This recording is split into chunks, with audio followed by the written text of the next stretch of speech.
Hello, everybody. My name is Graham Elwood, and you are watching The Political Vigilante. Truth rising up somewhere in the outskirts of Gotham City. Boy, we talk a lot about war on this show because the American empire loves spending money on it. And now they talk about it like it's a sporting event. Like it's the Olympics of fighter jets is coming up. Look at this. Lockheed F-35 topples competition in Swiss fighter contest. This is a real thing, guys. This is not an Onion title. This is a real event that happened. Lockheed Martin's F-35 Joint Strike Fighter has emerged victorious in Switzerland's $6.5 billion fighter competition. For real? Beating out entrants from Eurofighter, Dassault, and Boeing. Switzerland plans to spend up to 6 billion Swiss francs to buy 36 F-35A conventional takeoff and landing models to replace its aging. Oh, the war machines are getting old. We need new war. We need new gunny, bomb, war. So literally this country said, we're going to have a competition. Whichever fighter jet performs the best, you will buy $6.5 billion worth of your thing. Do we do that for teachers? Switzerland really needs 6 bombers? Switzerland? I thought you were Switzerland. I thought that's your whole thing. You're Switzerland. No, NATO. This is why we need Russia as the bad guy. We got to paint Putin as this, like, he's going to come get us all. But Graham, Putin's done. Yeah, sure, fine. He's a world leader. He hasn't done more evil than America has. I guarantee you that. He's been in power for 20 years. Has he set the Middle East on fire? Because that's what we've done the last 20 years. Is he sanctioning all these countries and causing poverty and starvation? Because that's what we're doing. Is he sanctioning Venezuela and Iran? Is he doing that? I'm just asking. Is Putin doing that? Did Putin contaminate the water in Flint, Michigan? Did he spray water at water protectors on sovereign land because they didn't want the Dakota Access Pipeline at Standing Rock? Did Putin do that? Oh, no, America did that. That was Bush did that. Or no, I'm sorry, not Bush. I get all the warmonger presidents mixed up. Obama did that. And then that was continued by Trump. And when Trump did it, all the neoliberals were like, it's awful what Trump's doing. That started under Obama. He let that happen. Switzerland will also purchase 5 Patriot missile defense systems from Raytheon Technologies, which defeated the SAMP-T system from France's Eurosam. Do you see why we need... And then we stoke the fears in Europe. Oh, Russia's going to come steamrolling across the eastern border. That's why they need what... God. Talking to Russians leading up to the 2016 election, they didn't want Trump to win. They were scared if Hillary won because Obama and Hillary were talking all of this. They were stacking up NATO troops on the Russian border. So what do you do if imagine if Mexico or Canada were just stacking up all these troops on our borders? We'd be like flipping out. We'd be like, what? Because that's what we do. We surround China and Russia with all of our military bases and then act surprised when they're like, I don't feel right. Iran is completely surrounded by American military bases. Completely. Man, the Soviet Union tried to put a couple of missiles on Cuba, and this country went nuts and said, absolutely not. You can't even get we're not going to let you in our hemisphere, yet we do it to them. So that's what this is. That's what this competition is about, to stoke Russia and China are coming. So you all better buy weapons because the weapon industry, this is what they do. But why is it significant that Raytheon won some? Gee, I wonder how Raytheon did that. It's not like the Secretary of Defense. Oh, wait a minute. That's right. Biden's defense nominee, this is before he became, this is in January, before he got sworn in, could get 1.7 as he leaves Raytheon. Yes, the Secretary of Defense was on the board of directors at Raytheon and got $1.7 million in severance. So you think this has nothing to do with Biden's cabinet? The war machine, Wall Street, it's like Janet Yellen. Got 1 point whatever, I forget, $1.5 million in speaking fees from all these banks. They don't need her opinion. They know they know the same amount of information about banking that Janet Yellen does. They want to buy influence. So Raytheon's like, let's get our guys Secretary of Defense. So now Raytheon is absolutely going to get defense contracts. Absolutely. Just like when Trump's first Secretary of State was the former executive of ExxonMobil, like literally ExxonMobil was running the State Department. Is there anything more blatant than this? And they talk about like it's a sporting event. The F-35's victory was forecast by Swiss broadcaster SRF, which reported last week that the F-35 had scored best in the performance evaluation. They're talking about it like a sports event. Why is the military why are they talking like a sports event? Because they advertise at sporting events. These flyovers are not like America. It's to say so that this helps sell this. So the millions of people that watch, there's a flag and yay, we did it. And these fighter jets, right? I've been in it. It's wow, it's cool. Woo, everyone cheers. So that when you read stories like this, you don't sit there and ask questions like, what the fuck? Why are we spending this money? 68,000 people die every year because they don't have health care. People got wiped out because of the pandemic. Wall Street made record profits. Billionaires made record profits. Did your business get shut down because of the pandemic? Not Wall Street's, not Boeing, not Lockheed Martin, not Raytheon. They're doing great. So they condition us to read this and think, yeah, our team won. Yeah, America won. That's how the Olympics are coming up. So we want America to win all the gold medals. Our team won. Yeah, Lockheed F-35 won over there in Switzerland. That's our team. That's our team. That's our team. Why do you believe that? Because you're conditioned to buy that.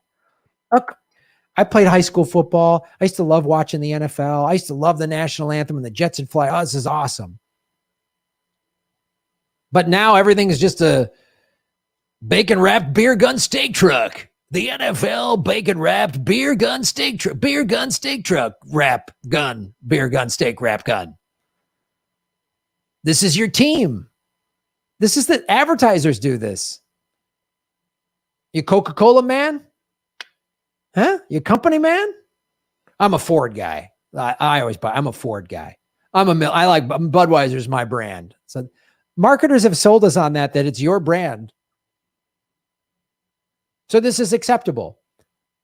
However much this cost to fly these over,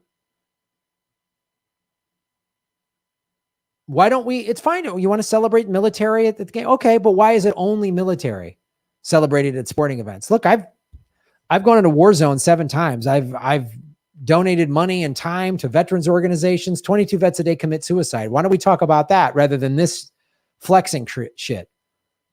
How many schools could this have gone towards?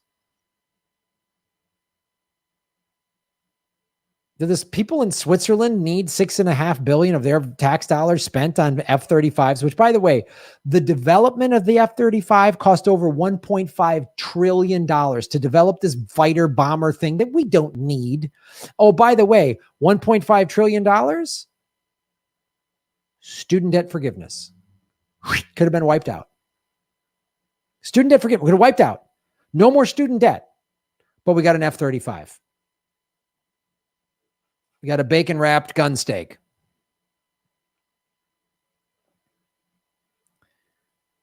Anybody lose their job, their business go out, get closed up shop because of the pandemic? Anybody have to wait in a line at a food bank for 2 to 3 hours during the pandemic? Anybody wondering how you're going to pay your bills now? We got money for bombs. Who predicted this? Eisenhower. I come to you with a message of leave-taking and farewell. This speech did not get very much attention. When a new president is coming to power, as John Kennedy was, the spotlight was not on Dwight Eisenhower. We have been compelled to create a permanent armaments industry of vast proportions. There was a feeling at the time that this must have been written by some speechwriter who just sneaked into the speech. In the councils of government, we must guard against the acquisition of unwarranted influence, whether sought or unsought, by the military-industrial complex. 3 months ago, we got contacted by a family up in Minnesota saying that we have documents from Malcolm Moose. He was responsible in part for drafting the military-industrial complex speech. These new papers give us written evidence that this was not just some caprice of Eisenhower's or something by some speechwriter. You see the evolution of the speech from May 1959 to 1961. And he wanted to give this speech for a long time, 2 years. Our military organization today bears little relation to that known of any of my predecessors in peacetime, or indeed by the fighting men of World War II or Korea. There was one person in Dwight Eisenhower's life whom he really confided almost everything to, and that was his brother Milton. There's one particular document where the speechwriters had already drafted their version of the speech, only to see Milton come along and totally revamp what had already been written. When Milton Eisenhower was taking notes and writing things on the drafts of these speeches, the speechwriters knew that it wasn't Milton talking, it was Ike. The potential for the disastrous rise of misplaced power exists and will persist. He would see magazines with advertisements for some new warplane or some bomb, and he got so angry he'd take the magazine and throw it into the fireplace of the Oval Office because he felt that defense spending should not be something that would be encouraged by companies who are seeking commercial gain. We must never let the weight of this combination endanger our liberties or democratic processes. There is an interesting document. It shows that the farewell speech would be made to Congress. But yet, President Eisenhower decided, no, he was going to address the people. Only an alert and knowledgeable citizenry can compel the proper meshing of the huge industrial and military machinery of defense with our peaceful methods and goals, so that security and liberty may prosper together. One test of how well a president speaks is how long the speech lives. Here we are 50 years later, we're still talking about this speech. Now, on Friday noon, I am to become a private citizen. I am proud to do so. I look forward to it. Thank you, and good night. He warned about it. We need an informed citizenry. They're like, the powers that be, nope. Kennedy comes in office. I want to cut spending. I don't like the CIA. They kill him. And here we are. Here we are. Football games. This is not an informed citizenry. They don't want an informed citizenry. They don't want us to know this. And then they depict this. This is exact enmeshment. He talked about this military machine profiting and the enmeshment in government. So this is what we have now. This is what he was warning against. That a defense executive from the board of directors at a defense industry would now be the Secretary of Defense, thus ensuring we keep spending money on war. And we won the big contest. We won the big contest, guys. America, #1. We won the big fighter jet contest. How many schools could this pay for? How many homeless people could be off the streets and having productive lives rather than living in abject misery? Skid Row in downtown Los Angeles is one of the single greatest concentrations of human poverty and misery in the world. Yes, it's third world conditions in downtown Los Angeles. Skyscrapers, fancy office buildings, the Staples Center, all this nice stuff, and people living in a horror show that the cops just kind of seal off, and it's kind of wild, wild west within there.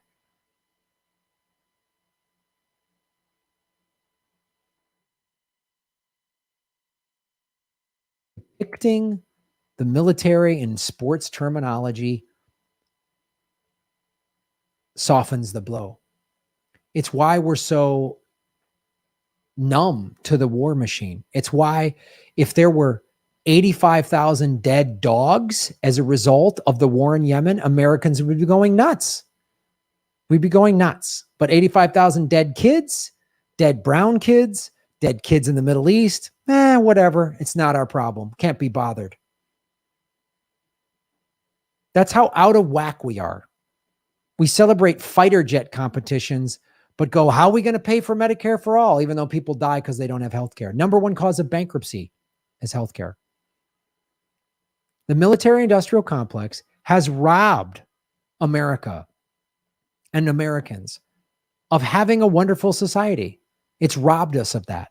The war machine has robbed us of having good schools and libraries and parks and a great quality of life. Most Americans are just barely getting by. They're just barely getting by. Thanks to the war machine. That's Americans, how we've robbed Americans of that. Not to mention the lives we have completely destroyed, actually killed, destroyed families. 90% of Obama's bombs had the casualties were unintended targets, which is a polite way of saying 90% of the people he killed didn't deserve it. So for every one like terrorist on the known terror watch list, for every one of those they killed with a drone strike, there were 9 civilians, men, women, and children that didn't deserve it. Well, we don't have time for it. Vote any blue will do. Wars are justified when Democrats do it. And then strong military defense. Don't give me that. When the conservatives give me that, it's nonsense. We outspend the next 10 countries combined. We could cut our military budget in half, put that money back to American workers, all this infrastructure, rather than just printing money like the Fed's doing, which is only going to cause inflation. We could do a lot of things with this money and help Americans. We want your kids to get free college? An educated citizenry? That's what Eisenhower wanted. They don't want that. An educated citizenry votes out all these corrupt people. They would never allow a Raytheon executive to make it into the Secretary of Defense. Why do you think Raytheon buys ad time on the corporate media? So that when this announcement is made, nobody at MSNBC or CNN or Fox News is like, who the hell is this guy? None of them will say that. You think Joanne Reed's going to say that? You think Rachel Maddow's going to say that? You think Sean Hannity's going to say that? You think any of them are going to say that? Anderson Cooper? You think any of them are going to go, wait a minute, this is a clear conflict of interest. All they said was first black Secretary of Defense. Great. Now people of color and women can profit off of bombing the shit out of poor people and robbing Americans of having a really wonderful society. Any of America's problems could be fixed by not spending all this money on war. Think about that. But what do I know? I'm just a dumb comic who got demonetized by YouTube because I've telling too much truth. But we're still going, thanks to you. The post-pandemic comedy tour is coming up. All my tour dates are at grahamelwood.com. We've just announced a bunch of tour dates, Ron Placone and I, in September and October, or might be coming to a city near you. Get your tickets now at grahamelwood.com. Thanks for watching. Boom. Shave your knuckles for justice. Thanks for watching, everybody. Please hit the like button, the subscribe button. Go to patreon.com/GrahamElwood and rockfin.com/GrahamElwood, where you can support the show. Also, I have a Bitcoin wallet, a Bitcoin Cash wallet, and an Ethereum wallet in the show notes. We're taking cryptocurrency. I have a Coinbase affiliation link. We're going to be getting on some other exchanges. So that's how you support the show. Make sure you hit the subscribe button. YouTube is unsubscribing us at an alarming rate. I have a PayPal button at grahamelwood.com. I even have a Venmo at Graham-Elwood. There's a lot of ways to support our show. We are getting crushed by YouTube. We've dipped under 73,000 subscribers because of YouTube. Thanks for supporting what we do.